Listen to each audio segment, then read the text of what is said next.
Welcome back. Today we're talking about House of the Dragon Season 3, Episode 4, and I want to talk about this episode with the focus on the small folk.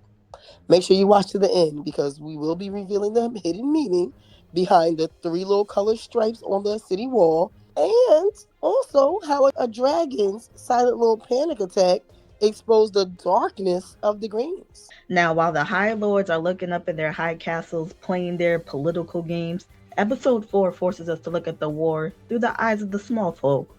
And nowhere in that contrast more brutal or more satisfying than in what happens to Aegon and Larys Strong. Let's start on their road to Rook's Rest. Before Aegon and Larys even get to where they're going, they come across Aegon's dragon Sunfire. But instead of a guarded sacred site, local smallfolk have turned the dragon into a way to make money. They are literally charging people just to walk up and touch the dragon. Shameful. The disrespect is wild. Aegon, the actual king who bonded with Sunfire, had to stand there while Larys pays a commoner just so Aegon could touch his own dragon. It shows you right away that to the everyday people, royal blood doesn't mean anything if they could just turn it into cash. Everything is cash. Aegon and Larys have to blend in with the local labor crew, and Aegon gets assigned to the absolute lowest, filthiest job imaginable. Ew, Collecting, ew, ew. separating, and dumping waste Ugh. so the crew boss can sell it off to local tanners. I did not know that was a thing, but apparently they need waste to sell it. Right, Probably yeah. for like farming and stuff. I don't know why they need the. I know why they need the solid waste. I don't know why they Mm, need the liquid waste because we know what soil is made out of for farming. right, yeah. But the other stuff, I don't know what they're doing with that. But think about this transition. He's sitting on the Iron Throne pouring wine one day, and then the next day he's literally processing sewage. Ugh. Ooh, And when food runs low, Aegon tries to pull his usual royal attitude with the crew boss. His name is Janos, by the way. Janos doesn't care about royal blood. He pulls a knife, puts Aegon in his place, and forces the king to kiss his yuck covered boot mm-hmm. just to get a meal and stay alive. Without guards, gold, or dragon, Aegon is forced to realize the brutal truth. A king without power is just another mouth they don't want to feed. Right. Now let's go over to look at the camp in Tumbleton. There we're introduced to a dynamic that is deeply uncomfortable to watch. All right, Mm, we heard about Daeron. We've been hearing about Daeron Targaryen for 2 seasons. Haven't seen him, but we've been hearing about him. They say he's kind and gentle, and as we know, he's the youngest son of Alicent. But he was raised far away in Old Town by the Hightowers. Now we finally see him on screen, and then he doesn't look like this conqueror or not even a Targaryen, really. Yeah, he he was looks for the like a house. high tower. Right. But then they have him positioned as prey. And his predator is his own cousin, Lord Ormond Hightower. If you pay close attention, look, pay attention to the physical blocking in those scenes. Look at Ormond. He's constantly invading Darren's personal space. Hmm. And he doesn't just talk to him. He corners him, he grips him, he cups his face under the guise of, Mm, we'll call it mentorship. yeah, This is grooming, plain and simple. Ormond exactly. doesn't see Daeron as a cousin or a prince to be respected. He sees him as a blank canvas. He's manipulating him. With Aegon broken, Aemon acting as a volatile, unpredictable tyrant, basically, the Hightowers need a backup plan anyway. So Daeron, he's pious, he's polite, and he was raised under the Hightowers' direct influence. He is their golden ticket at this point. And then you got Ormond, who's trying to mold him into the puppet king. And I say puppet king because he wants to control him. He's positioning himself, Ormond's positioning himself to rule from behind the throne as probably the hand. I think he's going to try and make himself the hand of the king. But to do that, he has to completely break the boy's spirit first. But here's the most brilliant, subtle piece of the storytelling in the entire episode. Tessarion. That's that dragon. And when you think about the lore of Westeros, the bond between a dragon and his rider is deeply psychic. They feel what their rider feels. Think Yeah, about yeah. the episode. Every time Ormond goes physically, or gets physically aggressive or too close to Daeron, watch how Tessarion reacts. Yeah. She doesn't I'm roar like in ML. triumph. Yeah, she doesn't roar in triumph. She's not like going crazy, but she snarls subtly. She shifts restlessly. She's highly stressed. You can see it because Daeron is terrified. Daeron is a gentle soul being forced into a violent mode, and his dragon is acting as a literal barometer for his psychological pain. When Ormond forces Daeron to execute Cat's brother, that's so sad. Leo, that's his name. So basically Ormond forces Daeron to execute Cat's brother Leo to harden him. It's not just a physical execution. It's the ritual execution of Daeron's innocence, orchestrated by a man who despises Targaryen dragons, but is more than happy to leash one to further his own power. Okay, so I want to say some more about Ormond. He is very calculative, manipulative, and he's a snake. He's betraying his own family pretty much, which is partially Targaryen, which he absolutely hates, by the way. He doesn't like Targaryens at all. He thinks Daemon's blood is tainted, which is, I think, is disrespectful to say to Daeron. I hope Daeron ends up getting rid of Ormond later. He thinks that the high towers are like in like a more blessed position because of the faith of the seven and Right, the yeah. high and all of that. So he believes he feels like the high towers are more righteous, and because the high tower has been there forever, and basically even before like Targaryens became into power and all of that, he feels like the high towers are the rightful heirs to the throne. Yeah, and he feels like, I'm guessing everything he feels like he's doing in general is righteous. But this is definitely affecting the small folk a whole lot. Hugh's wife is pretty much forced to live with three men in her household, who one of them assaults one of her people in the house, and then they go through a whole drama as small folk just because of that. They have no choice in the matter. Yeah, it is a lot of that. Like I mean, we think about it. While the Greens are busy breaking a prince in Tumbleton, Rhaenyra is slowly losing her grip on King's Landing too. And this is another aspect when you think about from the small folk. It all starts with a bucket of paint, basically.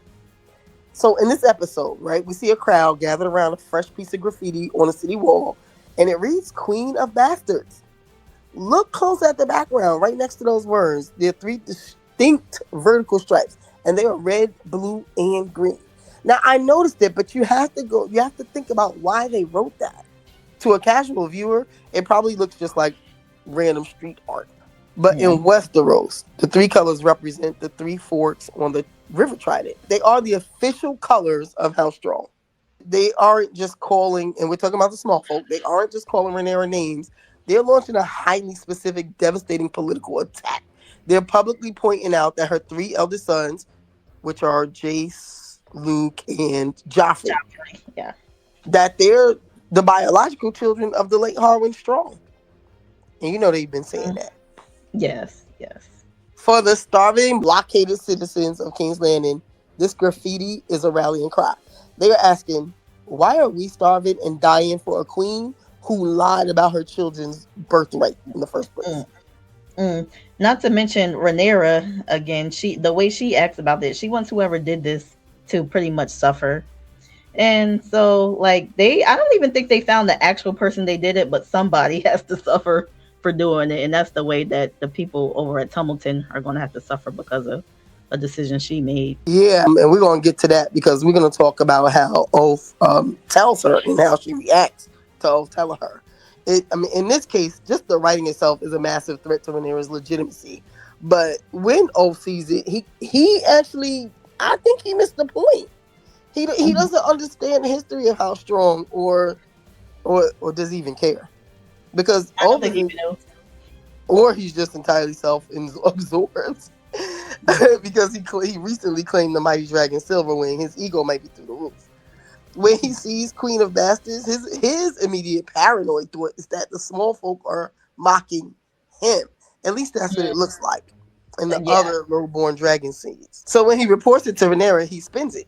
He passive aggressively tells her the people are calling her names, like framing it as if he is the victim of their disrespect. He's trying to manipulate her into treating him better. At least this is what it looks like. He basically is saying, see, your subjects don't respect us. You should probably treat your dragon riders with a little more warmth. What he actually said was they see the queen as unkind or something like that. But we can Mhm. read between the lines. Oath's little ego play, it backfires.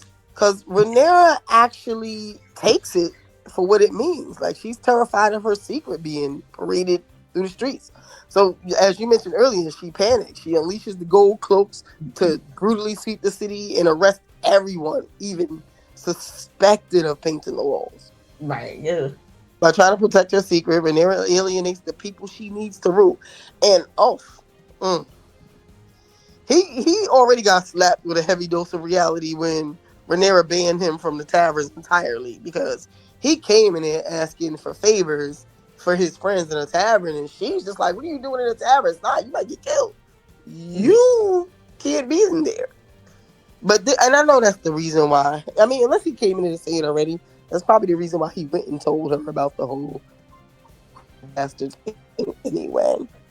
Yeah, Ulf has no idea of the realities of the position that he got chosen to be in, pretty much. He's not used to that at all. And that's not how it's Right. gonna go. You gotta leave his old life behind, pretty much. Speaking of the bastards written all over the walls, Alan of Hull would be another person who that could possibly apply to. Alan of Hull is a true small folk. He started as a lone-born sailor in the shipwright, but in this episode, Lord Corlys sends Alan directly to Rhaenyra's court to advise her. This is the incredible quiet moment where Rhaenyra and Alan are standing over in Viserys' old quarters, looking over. I think it's a model of old Valyria, and they actually bond over the complicated, heavy relationships that they both had with their fathers. So seeing a former small folk like Alan standing in royal chambers offering strategic advice to the queen shows how much this war is shifting the balance of power. Rhaenyra needs the common folk now. The Not at all. nobility could no longer afford to ignore the people at the bottom. Not at all. Alan is actually like fitting in very well, and he's like doing a good job, and he could easily be the queen's head because he's helping Rhaenyra. Like, even when she has the problem with the rats, he suggests that she gets cats based on his own experience, and I think it's causing that bond between them. Yes, exactly. Yeah. So there's all these other things. They're still suffering from the blockade over at King's Landing. But now let's talk about the Reach. They're actually learning what liberation actually looks like under the High Tower barrier. And spoiler alert, it looks like terror. So, Kat, that's her name.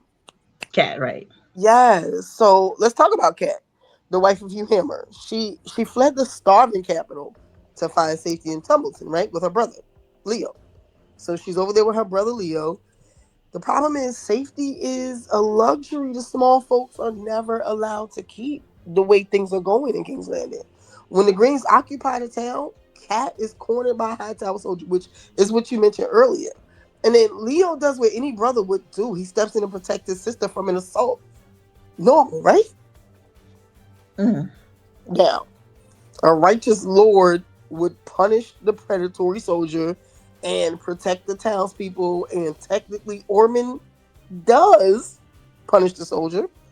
But remember, Ormond isn't interested in actual justice. He's just interested in control. So he uses this moment as a sick, twisted teaching lesson for his young cousin Daeron. And then to harden Daeron, the little prince, and to prepare him to rule, Ormond forces Daeron to perform the execution of the brother. I Another can't. small folk. Yes, another, and all he was trying to do was protect his sister, and he doesn't just make him execute the guilty. He doesn't even make him execute the guilty soldier. He forces him to execute Leo. I don't think did they ever. I don't think they executed the soldier. If I'm not right, they just kind of like arrested him, Yeah, right? they never showed what happened to him, but Yeah. I would assume he's not going to do anything to him based on what he said about him being high tower blood or whatever.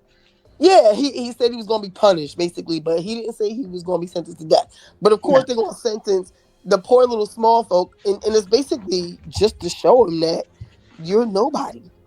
Yeah, right. And no matter what you do, we control your whole life and whether or not you live or die. And that's crazy. But by forcing Daeron to take Leo's life, Ormond achieves two things at once. So first, he breaks the remaining pieces of Daeron's childhood innocence, of course. Now Daeron's a killer. And then he also chains him to a legacy of violence he can never take back. He'll always be able to hold that over his head. So that's the first thing, right? Second, he sends a brutal message to the occupied small folk of Tumbleton, which is what I was just saying, which is that your lives, your families, your safety mean absolutely nothing to us. Even when you are the victim, defending yourself is treason. Defending yourself is treason is crazy. But Yeah. that's the message he's sending. At the end of the day, whether it's Rhaenyra unleashing her gold cloaks on the starving citizens of King's Landing over a painted wall, or Ormond executing a protective brother in Tumbleton to educate the prince, the message of House of the Dragon remains brutally clear. Dragons and the lords fight for the crown, but it is always the small folk who bleed. And that's basically what we've been seeing this whole season so far. And when you think about it, even when you have Aegon pretending to be a small folk, he's getting treated brutally. And if Yeah. that dude who's calling himself Lord, I don't remember his name, if he wanted to kill Aegon, he could. I mean, Yeah. Aegon would probably hurry up and position himself as the king real quick, because Aegon going to panic or whatever. But he But then would. he would have to prove it too. I don't know how much that could work in his favor.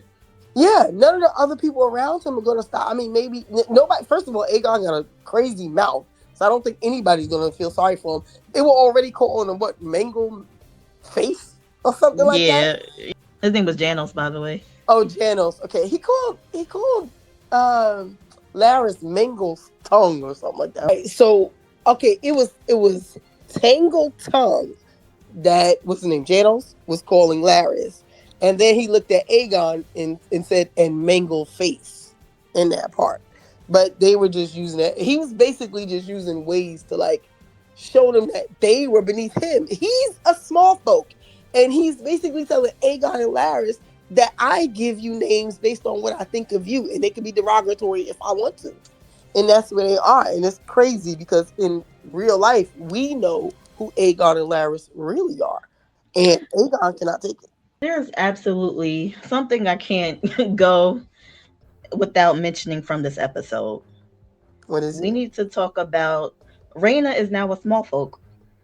Right. Oh, yes. I almost forgot that point. Yeah. And by So, choice. yes, by choice. So Damon is sent to the Vale to go treat with the lady Jane Eyre. But then his own dragon is like, nah, we gotta go here. There's something going on over here in this cave.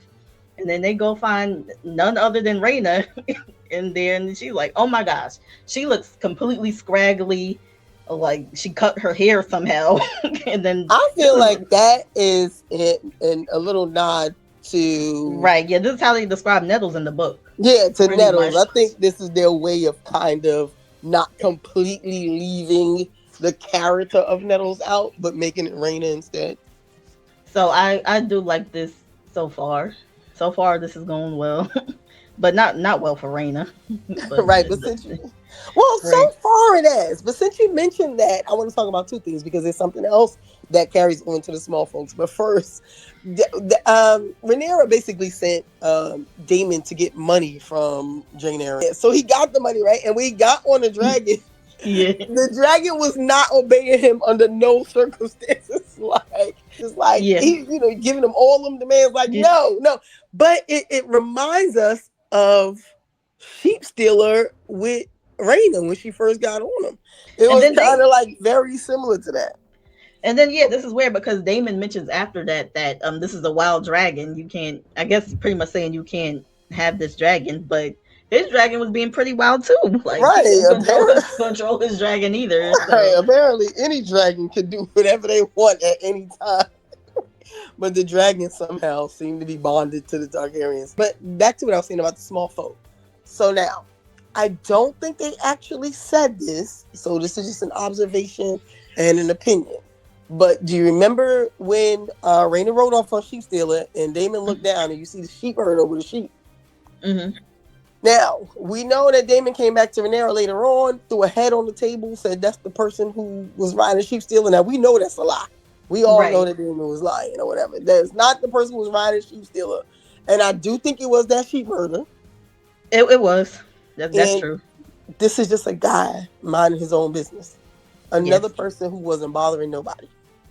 Yes. And because these people are think they're so important that I'm gonna just kill an innocent person so I can go lie to Rhaenyra. Exactly. Right. So yeah, a poor innocent sheep herder. Yeah, poor innocent sheep herder, right? Shoot, R.I.P. to the poor innocent sheep herder. I don't think nobody believed that was the real rider of Sheep Stealer. And now Rhaenyra's still going to know how he came to claim this dragon, and what's going to happen when she sees Sheep Stealer again. Like, does he not think of? He doesn't think of the possibility of that happening. All right, now I got some questions for you and for anybody watching. You can answer in the comments. Is Sunfire dead? That's number one. Is Alan shaping up to be the hand of the king?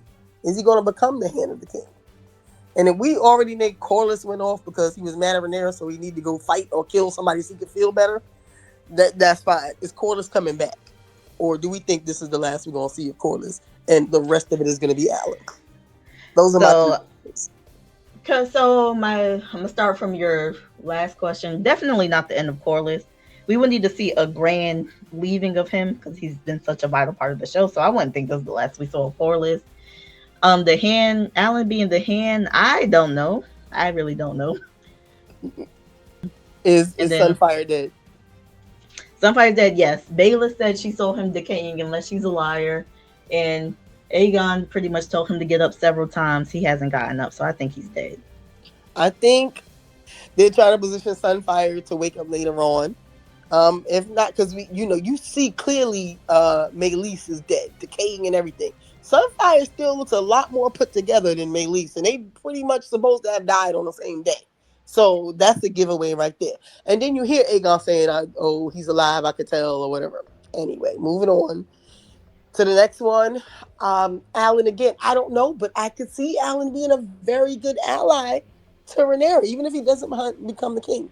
And Corlys, I don't remember Corlys having any other big role as far as talking about what goes on in the future. At least nothing that I can think of. And I can't Corlys think has been having a big role throughout every season. future wise from going forward. Oh, yeah, yeah, right. But either way, he would need a grand death, I think.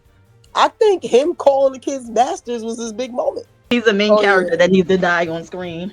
Right. So yeah, if he does die, it probably will be on screen. But well, we have that. But I'm thinking like he probably won't come back to work at King's Landing, or he won't have any other significant roles going I forward think, because I there's think, nothing left for him to do. yeah, I think he has one more significant role left to play. I think he What? does. What? Dying? No, I think he Dying. has another significant role in the future to play. It just, I don't know, it just hasn't happened yet. I just What do think you he has think he another has to one. do? I think there's something in the future that might affect him. I don't know, but I just think there's going to be something. Oh, okay.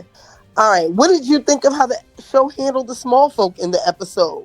Let us know in the comments, and don't forget to like and subscribe for more videos. And also let us know what you think about Aegon's Dragon Sunfire.